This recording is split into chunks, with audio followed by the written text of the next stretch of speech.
ஏசப்பா இந்த புதிய நாளை ஆசீர்வாதமாய் தந்திருக்கிறாரு. இந்த காலை வேளையில் அவருடைய சமூகத்தில் நம்ம ஒரு சில காரியங்கள் நம்ம தியானிக்க போகிறோம். பாருங்கள், ஏசப்பா இந்த உலகத்தில் வரும்போது எல்லா இடத்துலையும் செய்திகள் பரவி அதுக்கு பிறகு தான் முடிவு வரும். அப்படி இருக்கக்கூடிய காலத்தில் பைபிளில் 31 அடையாளங்களுக்கு கொடுத்துருக்குறாங்க ஏசப்பா. பாருங்கள், 1 அந்தி கிறிஸ்துகள் எழுப்புதல், மத்தேயு 24வது அதிகாரம் 4வது 5 வசனம், லூக்கா 21வது அதிகாரம் 8வது வசனம்.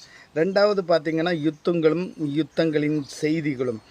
அதே மார்க்கு 13வது அதிகாரம் 7வது வசனம். அடுத்தது பார்த்திங்கன்னா ஜனங்களுக்கு விரோதமாக ஜனங்கள் எழும்புவார்கள். அதுக்கு பார்த்திங்கன்னா மார்க்கு 13:8. ஸோ இப்படிப்பட்ட குறிப்பாக நிறைய காரியங்கள்